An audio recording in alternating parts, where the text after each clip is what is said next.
ये कहानी है अलाया नाम की एक औरत की जो अपने पति से अलग हो चुकी है।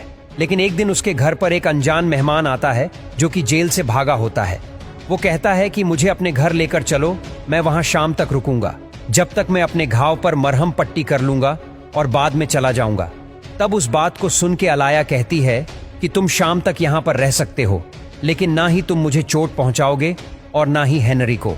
और फ्रैंक कहता है कि मैं तुम दोनों को बिल्कुल भी चोट नहीं पहुंचाना चाहता। तभी हेनरी कहता है कि अगर पुलिस वालों को पता लग गया कि हम लोगों ने इसे घर पर छुपाया था तो वो कहीं हम पर ही कानूनी कार्रवाई न कर दे। लेकिन अलाया अपने बेटे को संभालने लगती है और कहती है कि कुछ नहीं होगा।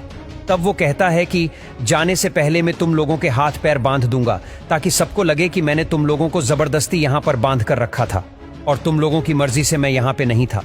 और ये कहने के बाद वो प्रैक्टिस करने लगता है कि वो उन्होंने कैसे बांधेगा, और बांधने के बाद अलाया को बताता है कि वो खुद को इससे कैसे छुड़ाएगी। फिर वो सबके लिए खाना पकाने लगता है और वो अपना खाना टेस्ट कराता है, अलाया को भी और हेनरी को भी, और बाद में वो इन दोनों को भी खाना खिलाता है। और देखते ही देखते रात हो जाती है। अगली सुबह फ्रैंक घर की सफाई करता है, सीढ़ियों को ठीक करता है और साथ साथ इनकी गाड़ी बहुत दिनों से खराब थी, वो इनकी मरम्मत भी कर देता है। और उसके साथ साथ घर में जितनी भी मशीनें खराब पड़ी थीं वो उन सबको भी ठीक कर देता है। तभी इनका दरवाजा बजता है। तब फ्रैंक अलाया को पकड़ लेता है और वो हेनरी को कहता है कि जो भी दरवाजे पर हो उसे कहना कि तुम्हारी माँ घर पर नहीं है और उस आदमी को कभी भी अंदर मत आने देना। हेनरी जैसे ही दरवाजा खोलता है उसे अपना पड़ोसी नजर आता है जो इनके लिए बहुत सारे फल लाया होता है। और वो हेनरी से माँ के बारे में पूछता है तो वो कहता है कि वो बाहर गई हुई है। तब उसका पड़ोसी कहता है कि तुम होशियार रहना और दरवाजा देखकर खोलना, क्योंकि जेल से एक कैदी भागकर इधर आया है। फिर वो चला जाता है। इसी बीच फ्रैंक यहाँ पर पहली बार अलाया को छूता है और अलाया बहुत ही कंफर्टेबल महसूस करती है, इसलिए वो फ्रैंक के कंधे पर सर रखती है। ये दोनों ऐसे ही नजदीक आ रहे होते हैं। अब तो वो अलाया के साथ डांस भी करता है और आज वो अलाया को भी खेलना सिखाता है और वो अलाया को एक हिट भी लगाने देता है। इसीलिए अलाया बहुत ही ज्यादा खुश होती है और इनका दिन बहुत ही अच्छे तरीके से बीतता है। फिर रात में ये सब लोग घर के अंदर चले जाते हैं और जब ये लोग टीवी देख रहे होते हैं तब यहाँ पर फिर से फ्रैंक की खबर आती है और वो लोग फ्रैंक की फोटो भी दिखाते हैं। तभी अलाया उसे कहती है कि हम लोग कनाडा जा रहे हैं और अब हम वहीं पर रहेंगे। पर इस बात को सुनने के बाद अब हेनरी टूटने लगता है और उसे लगता है कि अलाया उसे छोड़ के जा रही है। लेकिन अलाया उसे कहती है कि नहीं, तुम मेरे बेटे हो और मैं तुम्हारे बिना कहीं भी नहीं जाऊंगी। इसलिए अब हेनरी भी खुश हो जाता है।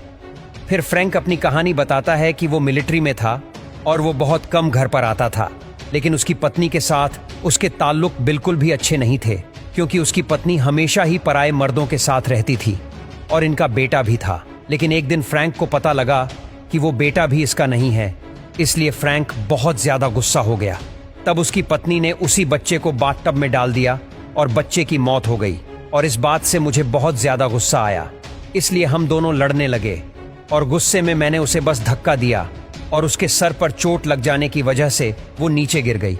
मैंने जानबूझकर उसे नहीं मारा, फिर भी मुझे जेल हो गई। अब आखिरकार वो दिन आ ही जाता है जब ये लोग बाहर निकलने वाले होते हैं। लेकिन उससे पहले हेनरी अपने पिता को खत लिखता है और बता देता है कि वो अपनी माँ के साथ कनाडा जा रहा है। जब वो लेटर डालकर वापस चला जाता है तभी उसे रास्ते में एक पुलिस वाला मिलता है जो उसे लिफ्ट देने के लिए कहता है, लेकिन हेनरी उसे बार बार मना करता है। तब पुलिस वाले को उस पर शक होता है और वो हेनरी की गाड़ी के अंदर बिठा देता है। और वो जैसे ही घर के पास पहुंचता है, अलाया इसे देखकर डर जाती है कि हेनरी पुलिस वाले के साथ क्यों आ रहा है। तो पुलिस वाला अलाया से पूछने लगता है कि इतना सारा सामान लेकर के वो लोग कहाँ जा रहे हैं। तब अलाया कहती है कि ये बस बेकार की चीजें हैं जिन्हें हम फेंकने जा रहे हैं। तो पुलिस वाला कहता है कि मैं भी आपकी मदद कर सकता हूं। और फ्रैंक सारी चीजों को ऊपर से देख रहा होता है। तभी वो पुलिस वाला घर के अंदर चला जाता है। तब तक फ्रैंक छुप जाता है, लेकिन अब वो पुलिस वाला यहाँ आकर सामान उठाता है और गाड़ी में भरकर यहाँ से चला जाता है। उसके बाद वह इन दोनों को बांध देता है ताकि पुलिस वाले इनसे कोई भी सवाल ना करे, और अलाया को कहता है कि तुम चाहो तो मेरा इंतजार कर सकती हो, मैं 20 साल तक तुम्हारे इंतजार करूंगा और जैसे ही जेल से रिहा होऊंगा सबसे पहले तुम्हारे पास आऊंगा। अब इन बातों को सुनने के बाद हेनरी और अलाया दोनों रोने लगते हैं और फ्रैंक बाहर चला जाता है और पुलिस वाले उसे गिरफ्तार करके लेकर चले जाते हैं। 20 साल के बाद फ्रैंक जैसे ही जेल से बाहर निकलता है तो वो अपने सामने अलाया को पाता है और अब ये दोनों बूढ़े हो चुके हैं। फिर ये दोनों 20 सालों के बाद मिल रहे हैं, इसलिए इन दोनों की आंखों में आंसू होते हैं।